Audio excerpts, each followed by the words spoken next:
My name is Eric Schaldach. I manage the epoxy lining division for Bill Howe Family Companies. We're going to show you a videotape of a sewer inspection where there was unfortunately roots in the sewer line. So you'll see the before with the root intrusions in the line.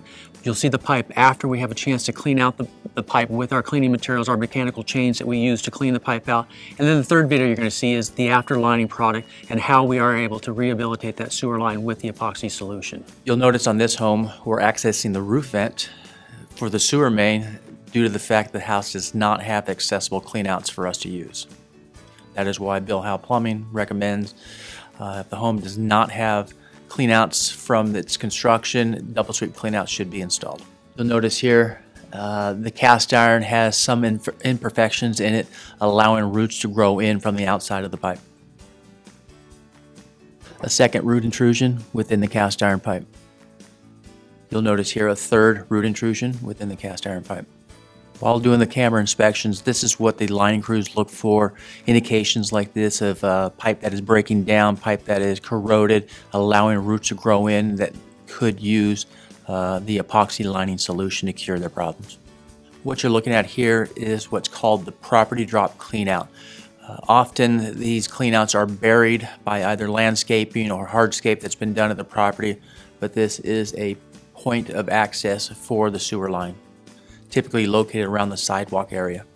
Here at the bottom of the vertical drop from the property drop cleanout, the cast iron pipe turns to a clay pipe material.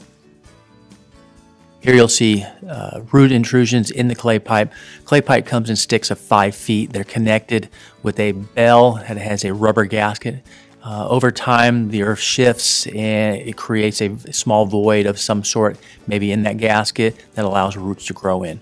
You'll see here a second root intrusion, again about 5 feet away from the first one. At Bill Howe, the lining crews use mechanical chains to descale and clean the sewer lines. You'll notice this cast iron, we got back to bare metal. We're able to notice the imperfections of the pipe, the holes that I mentioned a minute ago, and everything that we're able to get out of the pipe, flush the system free, and now this pipe is ready for epoxy lining. Here's the same cast iron pipe. The liner has been installed. It turned out exactly how we had hoped. It kind of indicates the importance of cleaning. You'll notice that the material itself has a nice smooth texture to it.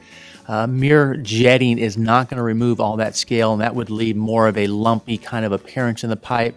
With the chains that we use, the mechanical chains that we use, we're able, like I mentioned, to get all that scale out, which gives us a nice final product with a smooth epoxy lining.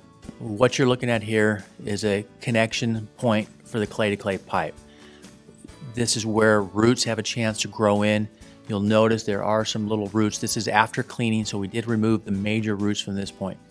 But with the material, when we install the material, it'll cover those roots off. It'll take away the nutrient source. Those will die off and go away. This house now has complete coverage of the sewer main, cast iron and clay, epoxy lined by Bill Howe Plumbing. With the epoxy lining solution, we're able to repair these drain lines without the need to dig them up and replace. We save waste in landfill, we save time for the consumer and money. Through the lining process, we can line in-pipe pipe, 3-inch, 4-inch, 6-inch, up to 10-inch. We also do 2-inch drains with a spin cast lining process. For all your plumbing, heating and air, flood, restoration, and epoxy lining services, you know who to call. Because we know how. Because